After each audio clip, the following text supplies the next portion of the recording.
সকলকে আমার আনন্দিত জয়গুরু। যা চোখে দেখেছি তা বিশ্বাসেরও অতীত, আর যা পেয়েছি তা ভাষারও অতীত। তিনি জানতেন এমন সব কথা, যা জানার কথাও ছিল না কারো। সেই মুহূর্তে বুঝেছিলাম অন্তর্যামী কোনো কল্পকাহিনী নয়। এমনই একটি যাজন নিয়ে আসছি আজ। চলুন শুরু করা যাক। আচার্যদেব সিসি বদ্দা, সাল ১৯৮২।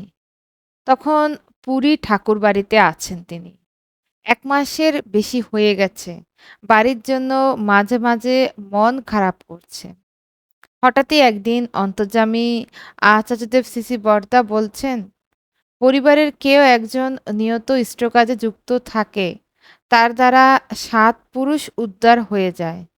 তুই তো এখানে ইষ্টকাজ করছিস, সারা জীবন তোর অন্নবস্ত্রের অভাবই হবে না। গভীর জঙ্গলেও দেখবি তোর জন্য অন্ন বস্ত্রের যোগান হচ্ছে। আমি সিসি ঠাকুরের ওরসজাত সন্তান। আমি বলছি, এই কথা মিথ্যাই হবে না। আপনভাবে আরো কত কথা। শরীর মন ভরে গিয়ে কৃতজ্ঞতায় হাত জোড় করে আশীর্বাদ প্রার্থনা করি। বাবার সঙ্গে প্রথম দেওঘরে গেছি। সঙ্গে বিরাট সমস্যা নিয়ে গেছে ২ গুরু ভাই। তার মধ্যে একজনের স্ত্রী বিয়োগ হয়েছে অস্বাভাবিকভাবে, যাতে ওই গ্রাম পরিবেশ ভীষণ বিরুদ্ধে। আচার্যদেব সিসি দাদা তখন সন্ধ্যায় ঠাকুরবাংলা গেটের সামনে স্বস্তি পরিবেশনের সম্মুখে চেয়ারে বসে আছেন। কয়েকজন প্রণাম করছে, আমরাও প্রণাম করি। বাবা সমস্যাটি সিসির দাদার শ্রীচরণে নিবেদন করতে লাগলেন। একটু শুনেই পূজ্যপাদ দাদা সেই দিন ওই বাড়ির মা কেমনভাবে কি শাড়ি পরে সিসি বদ্দার ঘরে এসেছেন, পূজ্যপাদ দাদা তার হুবহু বর্ণনা দিয়ে গেলেন। সময় ও আশার বর্ণনা সবই ওই মায়ের মৃত্যুর পরের ঘটনা। আমি শুনে ভাবছি, এও সম্ভব? এত খবর তিনি জানলেন কিভাবে? কয়েকটি প্রশ্ন করে ফেলেছিলাম তার শ্রীচরণে। অত্যন্ত সাবলীল সুন্দর উত্তরে মন প্রাণ ভরে গেল। বলে উঠলেন, যান, ভালোভাবে সিসি ঠাকুরের কাজ নিয়ে চলবেন, সব ঠিক হয়ে যাবে। কেমন করে পরবর্তীকালে সেই বিরুদ্ধ ভাব প্রশমিত হলো, আজও ভাবলে শিহরণ জাগে। তার কথায় মনে পড়ে, তুমি আমায় আদর করো, আমি আঘাত দিই নিজেরে। তুমি বাঁচাও সদাই আমায়, পিছল পথে বারে বারে।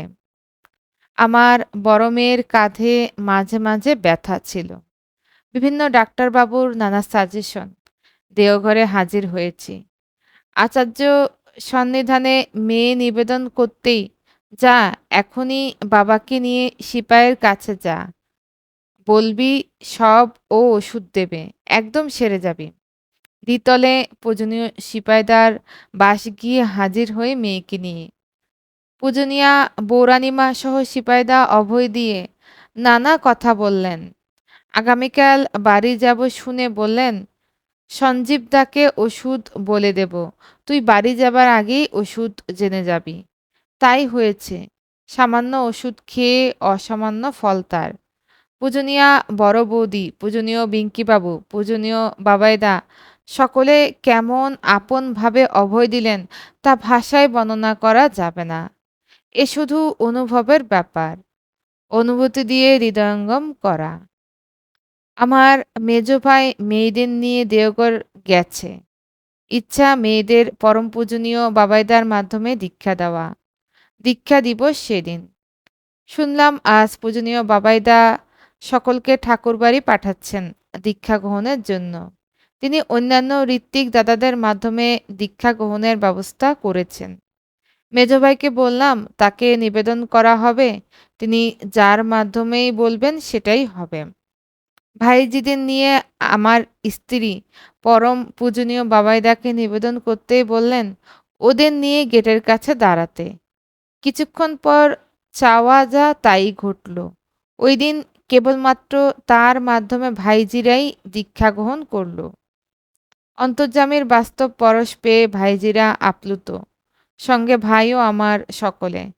এমন অনুভূতি আমাদের অনেকের জীবনে প্রতিনিয়তই ঘটে চলেছে। আদ্য অবধি সেই লীলা করে গোড়ারায় কোনো কোনো ভাগ্যবানে দেখিবারে পায়। এতক্ষণ শ্রী সত্যানন্দ মুখোপাধ্যায়ের কাহিনী আলোচনা পত্রিকা থেকে পাঠ করে শোনাচ্ছিলাম। সত্যি পরমদয়াল শ্রী ঠাকুরের দয়ায় সবই সম্ভব। তিনি যে অন্তর্যামী, তিনি হৃদয়ে যা আমরা বলি ভাবি তিনি সবটাই জানেন। সকলকে আমার আনন্দিত জয়গুরু।